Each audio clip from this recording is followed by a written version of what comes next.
अस्सलाम वालेकुम दोस्तों। इमली के नाम से आप लोग ज़्यादातर वाकिफ़ होंगे क्योंकि ये इंडिया और पाकिस्तान में पाई जाने वाली ऐसी चीज़ है कि जिसको हम रोज़मर्रा में इस्तेमाल करते हैं। अद्वियात में भी इसको इस्तेमाल किया जाता है और इसको खाना बनाने के लिए भी इसको इस्तेमाल करते हैं लोग। तो पिछले दिनों मैंने इसका एक्सपेरिमेंट किया था कि कुछ इमली के बीज जो थे वो वैसे इमली शरबत में बनाने के लिए इस्तेमाल हुई थी। तो मैंने उसके कुछ चंद बीज 4-5 बीज जो थे वो लेके लगाने के लिए एक्सपेरिमेंट किया था कि इसको मैं लगा लेता हूँ तो देखते हैं कैसा रहेगा। इससे पहले भी मैं एक दफ़ा लगा चुका हूँ, तो उसको जब एक जगह से निकाल के दूसरी जगह पे लगाया तो फिर वो उस तरीके से जो चली नहीं है, और फिर पिछले दिनों शदीद गर्मियाँ थीं तो उसकी वजह से वो ख़त्म हो गई। तो ये दोबारा मैंने फिर एक्सपेरिमेंट किया। ये जितनी मैंने बीज लगाए थे उतने बीज तो लग गए, उग भी गई हैं ये देखें। अब इसका ये है कि ये चलेगी तकरीबन 1 साल तक ये इस गमले में चलेगी। उसके बाद इसकी जो खुराक की रिक्वायरमेंट है वो गमले से तो पूरी नहीं होती, तो फिर इसको कहीं बड़ी जगह पे लगाना चाहिए क्योंकि इसका कद जो है वो 20 से लेकर 40 फुट तक ऊंचा होता है, पूरा दरख्त होता है इसका। ये कोई छोटी झाड़ी नुमा चीज़ नहीं है कि जिसको गमले में लगा के कंट्रोल किया जा सके। तो हमारे तो हाँ तो खानों में इस्तेमाल होती हैं। इंडिया जो है वो इसका सबसे बड़ा एक्सपोर्टर है। इसको तमर हिंदी भी कहते हैं, तमर कहते हैं अरबी में खजूर को, और अरब लोग जो हैं वो इसको तमर हिंदी कहते हैं इमली को। तो शरबत वगैरह बनाने के काम आती है। ये मेरे तो अभी किसी काम की नहीं, इसलिए कि मैं इसको 2-4-6 महीने तक तो इसको मैं रख सकता हूँ। उसके बाद मेरे पास इतनी स्पेस नहीं है कि मैं इसको लगाऊँ और इससे कोई फ़वाइद जो हैं वो हासिल कर सकूं।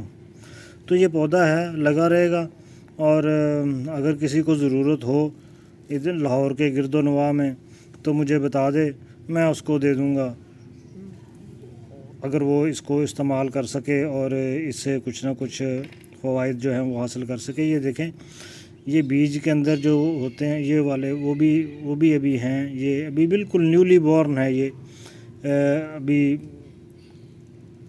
तकरीबन ये कोई 1 हफ़्ता पहले जो है ये उगा है।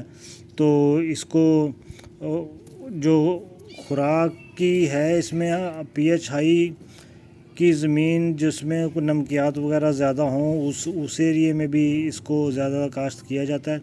लेकिन इसके नखरे नहीं हैं, उग आता है जहाँ भी उगाएंगे उगाएगा। लेकिन उसके बाद की जो सिचुएशन है वो ये ज़मीन में ही इसने पैदावार देनी है, क्योंकि गमले में रह के तो ये पैदावार नहीं दे सकता। शौक़ है, शौक़ के तौर पे तो आप इसको पौधे को लगा लें और कह सकते हैं कि जी ये मैंने इमली का पौधा लगाया था तो ये मेरा इमली का पौधा जो है वो लगा हुआ है।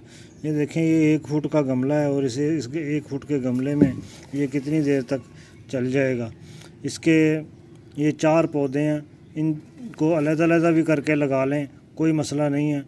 और अगर इकट्ठे लगाएंगे तो फिर वो बाद में जो पौधा ज़्यादा स्ट्रॉन्ग है उसको छोड़ दें, बाकी दूसरे को निकाल के दूसरी जगह लगा दें। अगर चलेगा तो ठीक है, अगर नहीं चलेगा तो फिर भी है। लेकिन इसकी जड़ एक दफ़ा डिस्टर्ब हो जाए तो फिर जो है वो मुश्किल से ही ये परवान चढ़ता है। गमले का ये है कि गमले में ऐसे अगर इसको निकालना है तो टेक्निकल तरीके से इसको गमले को उल्टा करके और इसकी जो मिट्टी की तह है वो टूटने ना पाए, एज़ इट इज़ ही उसको रख दें।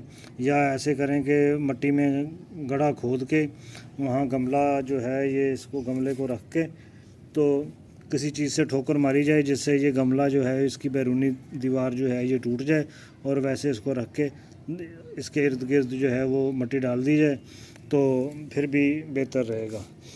तो देख लें, बरसगीर की ये एक सौगात है। तो अगर मैंने वीडियो बना के रख दी कि इसमें कोई मुश्किल चीज़ नहीं है, इसको आप घर पे भी इस्तेमाल कर सकते हैं, घर पे उगा भी सकते हैं।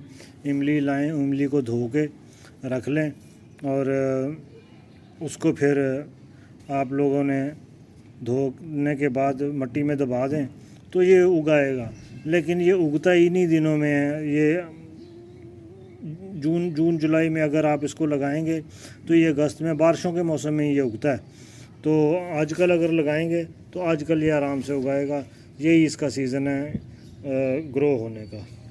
اس کے ساتھ ہی اجازت دیجیے، اللہ حافظ۔